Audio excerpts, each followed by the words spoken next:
Welcome to Jason Live. My name is Patrick Shea. We're back once again with our STEM career series where we connect you with role models in science, technology, engineering, and math. Joining us today is Dr. Mike Brennan. Mike is an archaeologist and oceanographer. He's also a former Jason Argonaut, and his Jason experience inspired him to pursue his love for history and ocean exploration. He looks for better ways to protect and manage shipwreck sites. These days, you can find him leading expeditions all over the world on board the exploration vessel Nautilus. We're going to hear all about that and more in just a moment. But before we do, we'll remind everybody out there that today's event is live and interactive. You can send us questions and participate in our polls using the box just below this video window. We'll try to get as many of you involved in the program today as possible. Right now, it's time to get Mike involved. Thanks for joining us, Mike. Welcome. Thanks. It's great to be here. Awesome. So we're going to start out talking about your current career, the current work that you do, the research, and we've described you as an archaeologist and oceanographer. Is that kind of an unusual combination of things to be able to do? Yeah, it is. Dr. Ballard started a program in what he calls archaeological oceanography back in 2004, which happened to be when I graduated college and was looking for graduate programs. So having known him through the Jason Project, I ended up applying and becoming one of his students in this program. It was a dual degree in archaeology as a master's and oceanography as a PhD, which I finished in 2012. It's extremely unique position and type of career. Most archaeologists tend to apply terrestrial archaeological methods to underwater, and oceanographers tend to ignore archaeology that's there. But our training is to use oceanographic methods to investigate and document and understand shipwreck sites better by collecting oceanographic data as well as historical data. We've had questions coming in from our audience even before the event started. We're going to take a look at one of those right now. This one's from Katie. She wants to know, do you remove the shipwrecks from the water before you observe them? What's your technique? Yeah, no, absolutely not. We actually try to follow what a UN protocol by a group called UNESCO, and they actually prefer we work with in situ preservation, trying to preserve a shipwreck in its place on the seafloor rather than try to remove anything. Sometimes we may collect one or two artifacts for dating or to conserve them, but normally we try to leave them in place because these ships have been there for hundreds, if not thousands of years. And so they like being there. They're in equilibrium with the surrounding water and the organisms that live on them. A lot of these shipwrecks are artificial reefs for a lot of different types of fish and sponges and corals. So we try to not touch them as much as possible. We do excavate a little bit. Like this past summer in the Gulf of Mexico, we recovered about 60 artifacts from a 1800 from a shipwreck from the 1800s south of Texas. But that was very methodically done, and we only collected artifacts that would be diagnostic and tell us, where the ship came from and what it was. But normally we try to study them on the seabed with our cameras and mapping systems and try to characterize them as much as we can without touching. Now, is this what people usually think of when they think of shipwrecks and shipwreck discovery and, going down there and investigating? Or is this pretty different? It is different. Historically, underwater archaeology was done by teams of scuba divers in shallow water. Uh, that's how, the Atocha and some of the ancient shipwrecks off of Turkey were excavated back in the 70s and 80s. But these wrecks are all in deep water, and it's much more expensive and time consuming to use deep water submersibles, ROVs, and large ships to access them. And so the fact that we can't have an entire team of scuba divers documenting and mapping a site, drawing it, and measuring it, and then recovering all the artifacts, we need to do it in a more cost-effective, time-effective way, which ends up being using a single ROV from a ship and just getting primarily video data and mapping the wrecks rather than excavating everything and bringing it all to the surface from those depths. We're going to go to our next question. Actually, two kind of related questions All right. here. One is from Holly, who wants to know what was your most interesting find and why. And then students in Miss Carillo's class want to know what's your favorite expedition and why. Sure. One of my favorite expeditions was 2011 in the Black and Aegean Seas when we had a large and long expedition to the coast of Eregli and Sinop, Turkey, in the Black Sea, and to Knidos, Turkey, in the southern Aegean. And we ended up finding something like 23 shipwrecks that year, just because we knew where to go. We were in a good place. We had a lot of time and a lot of luck in the weather and the conditions. And we did a really great job. I had a great team of oceanographers and archaeologists and engineers working with me. We found, so to go to the next question, one of my favorite finds is actually a more modern ship called the Dodecanesus, which is a ship that sank in 1958. We initially thought, there's a video clip of it here. We initially thought that it was a warship or a destroyer that had sunk when we found it in the side scan sonar. But when we came to look at it, it turned out to be a passenger ship that sank in 1958 off the coast during a storm. And when we were filming it for the first time after we discovered it, we had people on Nautilus Live signing in from Greece saying, I know what that ship is, because I didn't know what it was. It was really hard to identify because there's no name on it. But people who were watching from Greece, they remembered when it sank, and they actually wrote in because they had seen it in the Greek newspapers, and they told me what it was. They sent me links to those articles online, and we identified it that way. And then a month later, I got an email from a man in Greece who said that his grandfather was actually the captain of the ship who died when it sank, and then he and I talked a lot, and we went into his personal historical records, and we actually identified the ship and learned about its history back all the way to World War II from this guy who basically found it from Nautilus Live, which is really amazing use of that outreach effort.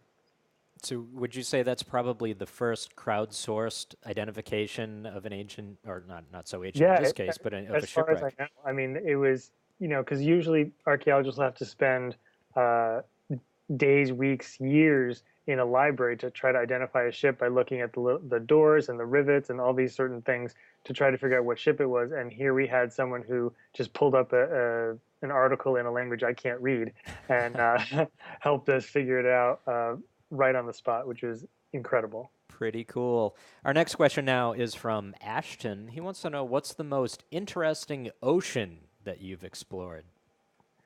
Well, I will admit I haven't been to all the oceans yet, although I do hope to someday. My favorite one is, of course, the Black Sea, and that's because it's a really unique sea, not really an ocean. And it has three types of waters. One is anoxic, which is on the bottom, and it has no oxygen. It has a lot of hydrogen sulfide, which is from the decomposition of organic matter. And because of that, no organisms live down there other than bacteria. And so you get wooden shipwrecks still preserved. And we're also working to identify and document the wave processes that go along between the anoxic and the oxic waters, triggered by storms. Kind of, if you were the way that waves work between air and water, you have the same type of waves between the upper waters and the bottom waters. And so when a storm hits, you can get trigger these internal waves, they're called, between the two types of waters. And then these can wash up onto the shelf of the Black Sea and cause sand ripples, bed forms, and also wash the anoxic waters up onto the shelf and actually help preserve some of the shipwrecks there. So, is there anywhere else that has this kind of anoxic layer and has shipwrecks that would be preserved in the same kind of way, or is this really unique? Well, it is a unique water basin because the entire ocean or the entire sea has this anoxic water, but actually the Baltic Sea between Scandinavia and Germany actually has quite a lot of shipwrecks also preserved because that ocean has very limited inflow and outflow and exchange with the Atlantic. So there's actually quite a bit of anoxia in the Baltic Sea as well. And so there have been a lot of comparisons of shipwrecks in the Black and Baltic Seas, but the Black Sea is the only permanent anoxic basin in the world, which is a really awesome place to study. Got it. Sydney has our next question. She wants to know, do you spend more time doing research in the field or in your laboratory or office?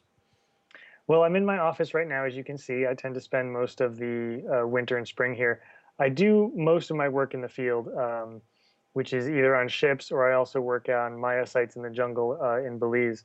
That's usually about 1 to 3 months a year. Then the rest of the time is in the office going through the data, writing papers, writing reports, writing applications for permits for upcoming expeditions. So it's a nice mix. Definitely gets me out of the office to travel, but most of the work is actually done in the office, and then the field work is kind of the payoff, where you get to explore the next question. Now, you mentioned going to Belize, and that might throw some of the audience out there who just assume that all of your work is done at sea. Can you tell us a little bit about the types of things you do there? Sure. Well, I wasn't initially going to go into oceanography.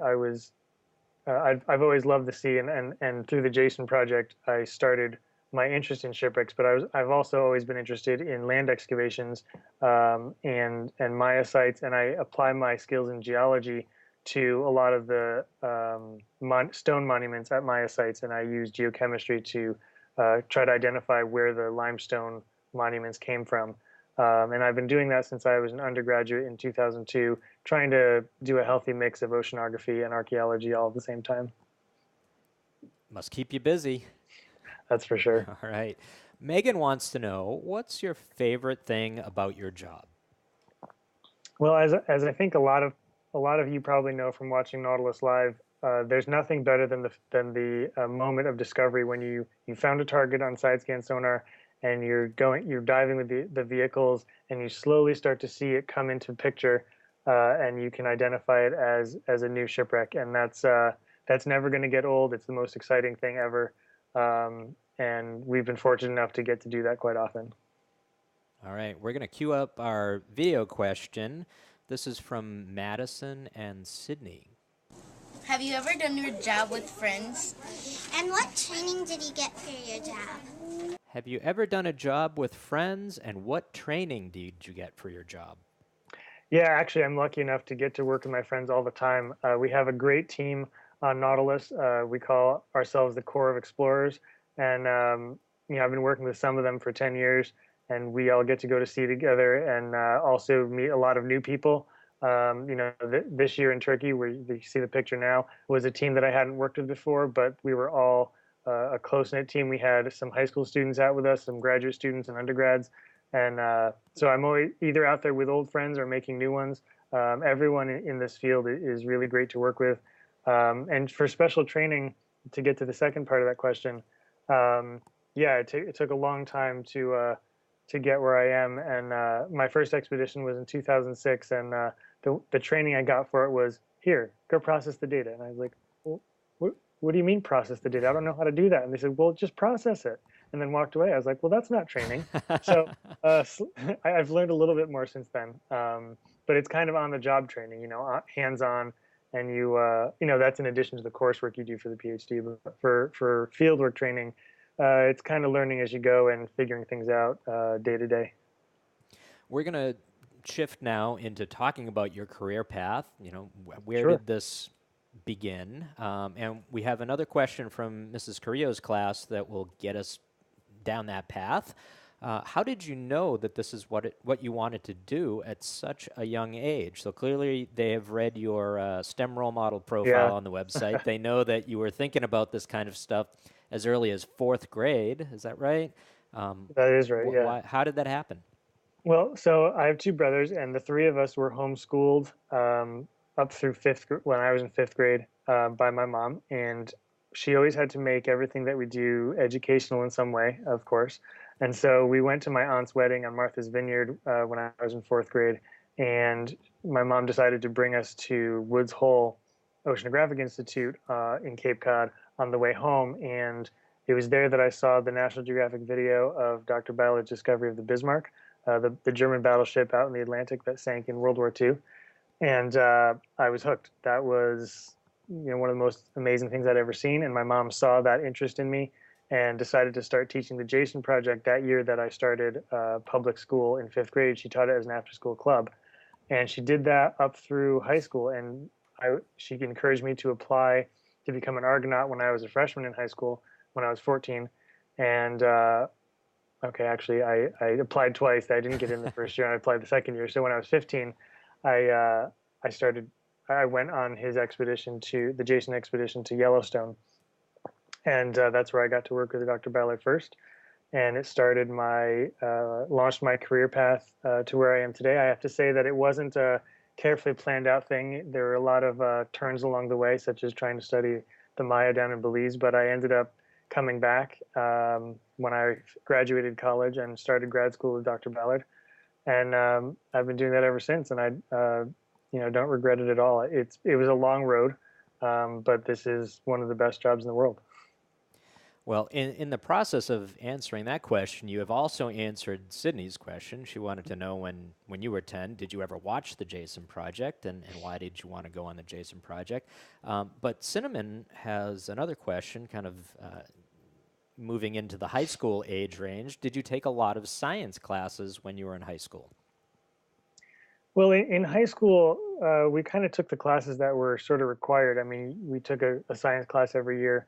In college, I took quite a lot of geology classes, and then in graduate school, I took a lot of oceanography. But something that I said in my the questionnaire for this interview, the profile, it's not just the science classes that you need to take, because you may not believe me, but there's a lot of writing in science. There's a lot of math in science. So I know you all may enjoy the science classes the most, but you also need to learn to write and do your math too, because it all comes to play later. You're not going to be able to be a very successful scientist if you can't write grant proposals and that sort of thing. So you may not want to hear it, but it's all important. It's very good advice. Our next question is from Erica. She wants to know, what did it take for you to be where you are right now? So obviously, it took more than just the science classes, but what other Yeah. things, what personality traits, what kind of work ethic, what other things contribute to doing what you do? Well, definitely stubbornness.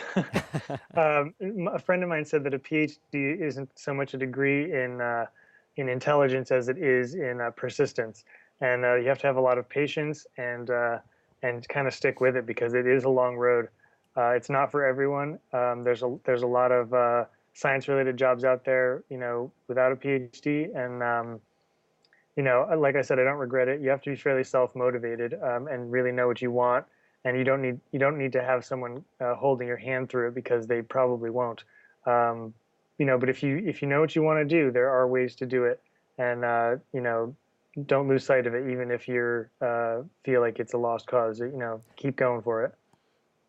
So just so folks out there know exactly what you're talking about when you say, you had to do this for a long time. How many years does it take of education to get where you are? And, what's your experience during that time? Is it you're taking classes all the time, or do you actually get to really start doing the things that you'll do in your career once you have that degree? Sure. Well, so after my undergraduate years, 4 years in college, it was another 8 years in graduate school to get the PhD. Now that's a little bit longer, because I did a master's in archaeology along the way. They're usually about 6 to 7 years after college. And a lot of it is classwork. That was the first maybe 3 or 4 years. There's also a lot of field work and research tied into it as well. So my first at-sea expedition was in 2006.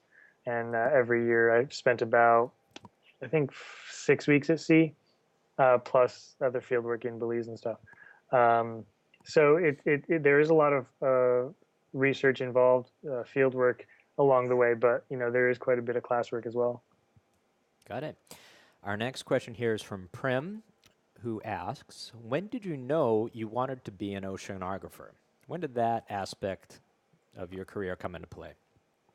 I think it was pretty much immediately when I was in 4th grade and we stopped at Woods Hole. I'd always liked the Discovery Channel underwater shows, but it was really the shipwrecks and the introduction to shipwrecks from that Bismarck video that started it. I don't think I knew at the time what oceanography was, but marine science, archaeology, I didn't actually know. I didn't take any classes in archaeology until I was in college, and that's when it clicked. I was like, oh, this is what I want to do. Cool. We've asked you a lot of questions, and now, just to be fair, it's time for you to ask some questions of our audience. We're going to jump to our polls right now, and our first poll that Mike came up with for us is, which is the biggest threat to shipwrecks? Is it A, treasure hunting, B, trawling, C, ROVs, or D, scuba divers? I don't think we've given the answer away I don't think in we've our talked about conversation. this, but Yeah, so, I'll be happy to discuss it once we see the results. yeah, I'm wondering if some of this answer might have been in your questionnaire answers. I think I they might think I have been talk in about there. it a little bit. But We, let's see what they say. yeah, we've got answers coming in. 80% so far think it's trawling. 20% think scuba divers. And those answers seem to be settling out. So why don't we give them the correct answer? What's the right answer here, Mike? All right. Well, the correct answer is B. So most of you got it right. Trawling. Treasure hunting is a threat to shipwrecks. ROVs and scuba divers are not really. I mean, scuba divers can touch shallow water wrecks, but treasure hunting, actually, it turns out it's really, for those of you who might be interested, treasure hunting really is not profitable because the amount of money you have to put into finding and excavating a shipwreck, it won't actually turn you a profit. And so there are some companies that try to do it professionally, but they've never made a profit. But bottom trawl fishing is a huge threat to shipwrecks, and it's fairly undocumented until all of our work off of Turkey. But we have shipwrecks that are completely torn apart. All the ceramic artifacts are smashed. A lot of the wooden ships in the Black Sea are just jumbles of timbers instead of a full wooden hull anymore. This image that you see now is a photo mosaic of an ancient shipwreck, and those yellow lines show you where all the trawl scars are. This is one that Dr. Ballard found in 2000. And then we went back in 2011, and the ship looked completely different because trawlers had passed over it numerous more times. And so a lot of this history that lays on the sea floor is actually being erased by trawling. And what trawling is when fishermen drag a weighted net across the seabed to catch shrimp and crabs and clams and other sorts of bottom-dwelling animals. And they pick up whatever's in their way. And if it's a shipwreck, it smashes right through it. And so we see a lot of this evidence all over the seabed of this horrible destruction of these sites. Interesting. We're going to move on now to our second poll question. Here it is. Mike wants to know, what is most commonly found on ancient shipwrecks? Is it A, weapons? Is it B, engines? Is it C, ceramic amphoras? Or is it D, swords? So you can just go scroll down and place your vote right now, and we will see what you think. Again, Mike, I don't think we tipped our hand on any of these just yet today. I don't think so. We have 75%, now 80% of the audience think it's amphora. We've got some votes coming in for weapons. Engines and swords coming up totally empty. So ceramic amphoras are well in the lead. That is the correct answer. That is correct. Why is that correct? Well, the ancient shipwrecks that we find are usually carrying a ceramic cargo, which would have carried either water, olive oil, or wine, and that was a large trade item in the ancient times. And the other reason we tend to find shipwrecks with these on board is because these are the artifacts that remain. If they had, say, if they were carrying grain or some other sort of cargo that was organic, or say they weren't carrying a cargo at all and were just carrying people, we wouldn't find that on the seabed anymore because it would have decomposed already, or the grain may have floated away, that sort of thing. So, it's kind of what we're able to find. And so this is an image of Knidos F, which is a medieval shipwreck with nice little heart-shaped amphoras, which is one of my favorites. It has not been trawled, so you see a lot of these intact artifacts on it and a bunch of fish swimming over it because the trawlers haven't destroyed the wreck enough that the fish go away. So yeah, we find a lot of these artifacts on ancient shipwrecks, and that's pretty much what the ancient shipwrecks consist of because the actual ship, the wooden hull, has gone away. Yeah. All right, our last poll question here. Which classes in school are most important to a scientist? Is it A, math, B, English, C, physics, or D, all of the above? And now I am pretty sure that we have mentioned the correct answer to We this have during our covered this. conversation. So, math, physics, English, all of the above. What do you think out there? We're going to take a look at the answers coming in. So far, 100% are saying all of the above. We'll give Good this another answer. couple of seconds to see if we can tempt anybody on A, B, or C, but I don't think it's going to happen. 100% think all of the above, Mike. Excellent. There you go. Hopefully they learn something with that. It's not only the fun classes that matter, unfortunately. They can all be fun in different ways, Yeah. depending on what you like. But the key point here is whether you like it or not, you're going to need to use it, so you have to learn it. Yeah, absolutely. There you go. All right, we're going to go back to our questions from our audience. This next one's from Sarah. She would like to know, what would you like to see added to your resume someday?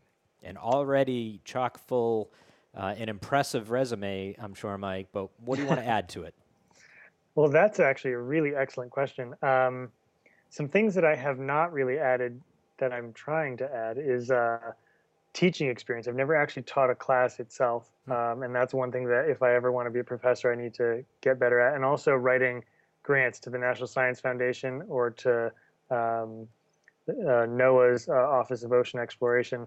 I need to start writing my own grants for these projects. I've had the fortuity to work with Dr. Ballard and the Nautilus program, and a lot of my funding has come through that for these projects. But I need to start stepping it up and writing my own grants and trying to get my name out there as a PI who can, which means principal investigator, who can bring in money to an institution to do my own research. Well, we wish you luck on that. Our next question is from Mackenzie. Mackenzie is interested in pursuing a science-related career, but she's not sure exactly what she wants to do. How did you decide which direction in science you wanted to take? That's an interesting question, and it's a little bit difficult to tell you exactly because it's not really a straightforward path. With the example of my work in Belize and on these multiple expeditions, I really would advise you to do, take advantage of any opportunity that comes up if it's interesting. I didn't go directly into shipwreck archaeology immediately. I did a lot of other things. I worked in Italy and Greece and just doing a lot of geological expeditions as well. And it depends on what opportunity comes up because a lot of things are interesting and you never know what you can make a career out of. So I would honestly say don't pass up something just because you don't think it's exactly what you want to do because you never know where you're going to land or what connections you're going to make. And another thing is once you get your degree, whether it's a PhD or a different degree, it's kind of the permission to ask the next question, and you don't need to stick with what your research in graduate school was. You can branch out and do other things and collaborate with other people. I don't know much about fish at all, but I'm working with colleagues who are fisheries experts and microbiologists, and we're collaborating and working on research and papers together. So I would say take as many different classes in the sciences as you can. And see what interests you, and don't pass up opportunities. All right. Sydney has our next question. She says, if I wanted to do the career you have, what advice would you give to her? I would say it's really what I just said, basically. Don't be afraid to say yes to something. If an opportunity comes up, even if it's kind of scary, like going to another country and doing research or going to see something that you're really nervous about, staying home or staying where you're comfortable is not the way to do it. So don't be afraid to take advantage of opportunities that interest you, even if they can be slightly daunting. All right. Lamb has our next question. He says, out of everywhere you have been, where would you return to? And maybe you can give us a sense of where you've been, too. Sure. Well, I've done a lot of work in Central America and the Mediterranean region. Recently, the Gulf of Mexico. And I think in future years, Nautilus will be moving out into the Pacific. So we'll see where I end up. I've actually had the fortune of being able to return to a lot of the places that I've worked. I've worked almost every year down in Belize since 2002. It's quite a lot. And I've been to the Black Sea or the coast of Turkey every year since 2006. So I tend to return often, and both of those places are amazing to work in. I'd also kind of like to get back to Italy someday. But yeah, there's a lot of cool research to do all over the place. So there's never a lack of fun places to explore. And you mentioned your multiple trips to Belize, and this is a shot from one of those trips. Obviously, not a working shot, but having some fun here. I'm saying hello to a sea turtle. Some pretty cool opportunities to do some amazing things when you actually get out to these places. Our next question here, and this is we're kind of getting towards the end, so this might be one of our last.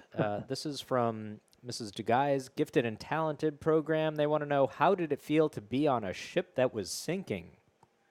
Well, it was actually quite terrifying. Fortunately, we were not in too much danger because we were on a small Turkish dive boat that was working with an AUV. And fortunately, we had the large research vessel that had Hercules and Argus, and the rest of our team was very nearby, and they came over to assist. So it wasn't all that dangerous, but it was still fairly frightening to be told that you have to get your life jackets and abandon ship in lifeboats. So is that Go ahead. something that, being somebody who goes on ships and is out to sea, sometimes, way out to sea, is this something that you think about? Are you worried about it a lot? And when it actually happens, it's kind of like, wow, this is really happening. Well, it happened on my second expedition, so it's kind of like, been there, done that. No, Yeah. not really. It is a concern. I mean, being at sea isn't, say the safest environment. I mean, Dr. Ballard's first expedition, they were hit by a rogue wave and almost sank. And then he kept going back. He's been at something like 100 expeditions. He says that's what that hooked him, the Yeah. adventure of it. But well, he's crazy, but Yeah. that's okay. No, I mean, like I said, it wasn't a really dangerous type of ship almost sinking, and nobody was hurt. But it is a concern. Movies like The Life of Pi, where a ship sinks, or even Captain Phillips, where the ship was taken by pirates, are a little bit anxiety inducing for me, because it's putting in my head the ideas of things that can happen at sea. But I mean, we've been very safe and very lucky with Nautilus. We all have training. We've been trained in how to operate the lifeboats and all the emergency procedures. And the captain and the crew are very good, and we practice safety all the time. And really, above and beyond the science and the educational outreach and participating on the website, everybody's safety on the ship is number one, no matter what's going on at all times. And so we have a great team looking out for us. Makes sense. Keep everybody safe, and then everybody gets to focus on what they're actually out there to do. Absolutely. All right, Mike, we have unfortunately run out of time. I want to thank you for taking the time today. I'm sure you have inspired some folks out there to Hope so. be the next generation of archaeological oceanographers. So really appreciate it. Good to see you. You too. We are back again next week. We're going to connect with video game designer Dan Norton. Dan is co-founder of Filament Games. He's the creative genius behind many of the digital labs that you'll find on the Jason website. So if you've ever played Coaster Creator, Landform Detectives, Commander of the Nautilus, Energy City, Transform It, Masterminds, or Resilient Planet, you're definitely familiar with Dan's work. Do you think you have what it takes to be a video game designer? Come back next Thursday, February 13th at 1:30 p.m. Eastern and find out by chatting live with Dan Norton. That's all for today. Oh, that's Mike. Here I am. That's all the time we have for today. Once again, for Jason Learning, I'm Patrick Shea. We'll see you next time. Take care.